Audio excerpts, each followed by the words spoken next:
here. It's day 3. We're about to get started. Yeah, 59 left. Big turnout. $500,000 up top for first place. Let's get it. 59. We have about 360K chips, and we're gonna try to take this down. Good luck to us. What's up, guys? My name is Kenny Nicoletti, and as of 2022, I quit my job to become a full-time poker player. My goal is to travel from event to event, documenting my journey as I try to make a living out of this career. Watch me punt stacks or bink big cashes. I appreciate you guys following me to tune in into my journey. Before I get into this video, I just want to say thank you to everyone who took time out of their day to watch me punt this $2 million tournament in Texas. It means the world to me that so many of you have wished me the best while I try to tackle this challenging journey as a full-time poker player. Getting over 100 plus, now 200 plus subscribers overnight was just the coolest thing. I'm beyond grateful.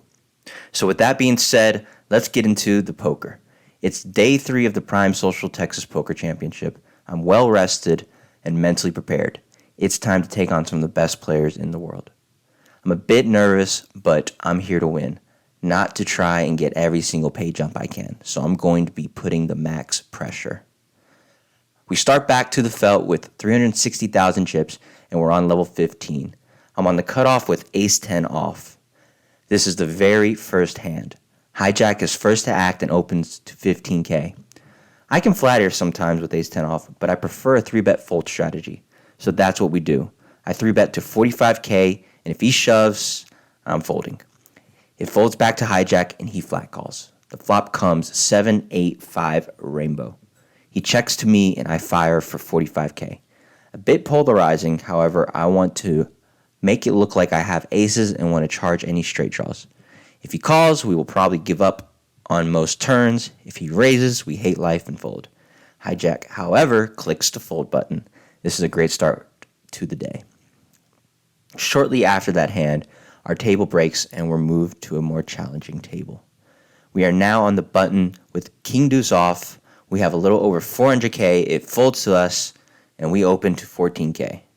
Now, honestly, looking back at this hand, I'm asking myself, why the heck did I open raise this hand?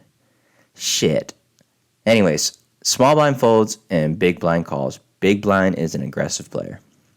We get a flop of jack of spades, 10 of spades, and 3 of diamonds. Big blind checks and we c-bet for 20K. We're trying to find folds from any air, and if we get a call, we do not want to see spades. Big blind makes the call, and the turn is now the queen of spades. Big blind checks, and we check back our crappy spade draw, plus open-ended straight draw. The river is now the ace of clubs, and we should have the best hand here. Big blind checks again, and now I'm thinking about what value can I get here. I see that we have the deuce of spades, and I just feel like he's not trapping here with a flush, right? He may have some 2-pair here, so let's fire for value, and if he check raises, we gotta fold. We can do it.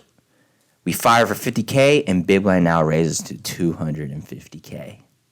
Wow. He actually has the flush. Wow. This is so sick. I genuinely sat here not knowing what to do. I looked at my cards, looked at him, and looked back at my cards. I have the deuce of spades. That's one less card. And for some reason, I talk myself into calling this river raise off. He instantly shows me 9-6 of spades, and I'm sick to my stomach. Nice hand, sir. We're down to 150K and feel crippled. After a few more shoves and taking down some dead money, we pick up a spot from under the gun with ace-jack off. It's level 16, and we open it up to 18K. Then, the same player who beat us with 9-6 of spades 3-bets us. He's been doing this quite a bit, and I feel like I'm being targeted. I definitely feel the blood boiling in me, and at this point, I consider ripping it. However, we sigh fold, and I put this spot in the video because I do want to ask, do we just go broke here against an aggressive 3-better? Tell me what you guys think in the comments below. Stack is down to about 140K. About one orbit later, we pick up the king jack of clubs from the button. It's still level 16, and we get a middle position player who opens to 18K. We flat call here and want to realize our equity. We can shove here, nothing wrong with that. However, I'm deep in a big tournament and I want to see a flop. I do ask myself, what if the same aggressive player, who's in the big blind by the way, decides to squeeze? I'm just praying he doesn't at this point. And he flat calls. Thank God. I can see a flop. When the flop comes, 4 of clubs, 6 of spades, and 8 of clubs, our first thought is, let's go. We have a flush draw and 2 overs. I'm ready to go broke. Big blind checks and middle position checks as well. I fire for 17K. Honestly, I wouldn't mind folds here, but my good old aggressive big blind player thinks otherwise. He raises it to 50K. Middle position folds, and I say, okay, it's time to run it. We have only about 100 to 120K behind, and I rip it in. He snap calls and shows 7-5 of diamonds for the flop straight. Holy shit, this guy is running good. Let's see the run out. Boom! I nailed the flush on the turn. We're still alive. Stack is back up to 240,000. About 15 minutes later, we find another spot at level 16 with queen jack off in the big blind. Our stack is about 230K and we have a hijack open to 18,000. It folds to me and we make the call. The flop comes jack 5 jack. We have trips. Let's go. We check and this player fires for 12,000. A pretty small c-bet, so we opt to raise it up to 60,000. She quickly makes the call and the turn now comes to 5 of diamonds. We pretty much have the nuts here. She could have pocket 5s, but very unlikely. We make a check and try to let her improve on any rivers. She checks back, and when the river comes, the 9 of clubs, we need to try and find value. We debate whether we should go small or big. We end up choosing big. We want to polarize, and maybe even an ace high might hero call. We make it 80,000. She tanks for the longest time, and we're just praying for a call. Please call. She ultimately makes the fold. We still win a pretty big pot, though. Back over 300,000 in chips.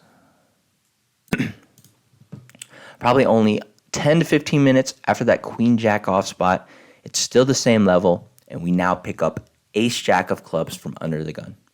We open it up to 18,000. We have about 300,000 behind, and we get a call from the small blind. He's chip leading this table with over $1 million in chips. It's heads up, and the flop comes 6 of spades, 7 of hearts, 8 of hearts. Pretty good board for small blind here. So when small blind checks, I check back on this board texture. And when the turn hits the ace of spades, we hit top pair. However, there's a double flush draw and straight draws out there. So when small blind checks again, we have to start firing for value, but we're going to proceed with caution. We bet 15,000 and now small blind re-raises to 55,000. Crap. We're really not sure what to make of this. The ace comes out and he should be scared of this card because I'm under the gun and I have way more aces than he does, so why is he check raising me? I might be dominated. But we go ahead and make the call to see the river. When the river brings the 10 of clubs, small blind now leads for all in. We're put in a very tough spot for our tournament life. Maybe it's an easy fold for a lot of people, but this player could be bluffing missed flush draws. I'm just worried of so many straight combinations and 2-pair combinations. We tank and we ultimately make the fold face up. He gives me a wow face and I just need to move on. I probably was beat, but I'll never know. This player actually ended up winning this entire tournament, so congrats to him. Can't remember his name while writing this, but he definitely was a great player. Finally, after that, we get into our final hand. It's level 17, and we have king jack of spades in the big blind. We have about 120K, and it folds to the small blind.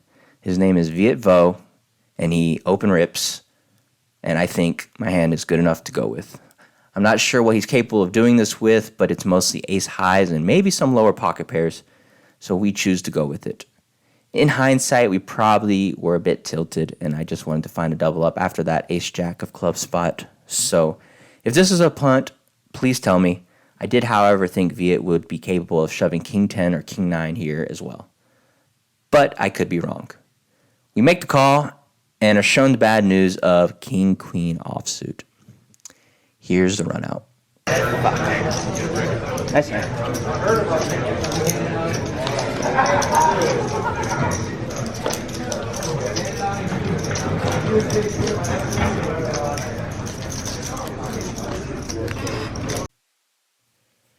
The dream is over. We bust for 36 and are now sent to the cage. Good game, Houston. It was a pleasure being able to play the biggest tournament ever hosted in Texas. We had a solid shot at winning $500,000, and I'm glad we weren't scared to gamble. We came out to play. We ultimately cashed for a total of $12,730, putting us at a nice profit just above $10,000. We'll get them next time.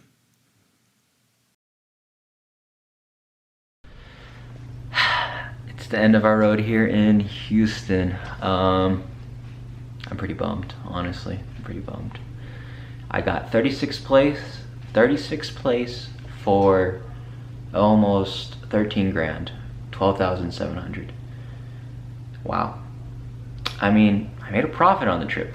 Shouldn't be sad, but I'm sad because there's $500,000 up top and I fell short. I fell short of making it. I don't know. It's hard to kind of reflect on my play. I think the play was fine. I think I played some of the best poker I've ever played. The very last hand I had 15 big blinds in the big blind and I have king jack of spades suited. It folds to small blind. This guy's name is Viet Vo. He's a professional poker player and he rips it on me. He pretty much rips it on me. He raises to like 100K, 105K. I have 150K. He pretty much he says, I'm going all in on you. So he rips it on me and I don't know. I can see myself folding there, but at the same time, like what if he's doing it with pocket fives? What if he's doing it with king 10? What if he's doing it with queen 10? What if he's doing it with queen jack? What if he's doing it with jack 10? Which I can see all those, scenarios happening because most of the best players are going to rip it in with a very, wide range of premiums. And king jack just plays really well. And I don't know how I can find a fold, and I couldn't find a fold, and that's how I busted. So it'll be in the vlog. This is the end of Houston. We are done with our Houston trip. We're gonna go to Chicago, take a little break, visit with the wifey, and then we're gonna go straight to Cherokee Casino in North Carolina. That's our next big trip. It'll be about a 2-3 week event. And yeah, we're not gonna stop. We're gonna keep studying and try to improve and get better sleep. Honestly, I only slept 3 hours, 4 hours. That's a big mistake. I probably could have found the fold if I wasn't ready just to go like, oh, I'm done, fucking done. You know what I mean? Like sometimes it's better to get some sleep. It helps your mental. So overall, a profitable trip. We actually didn't even pay the full $5,000 for this tournament. We actually satellited in for I think $800 or $1,600. I put in the 1 or 2 bullets. So phenomenal score, honestly. And hopefully we can keep making profits and building our poker record. So we're done with Houston. We'll be back in Texas in I think May. So next stop, North Carolina. All right, we'll see ya.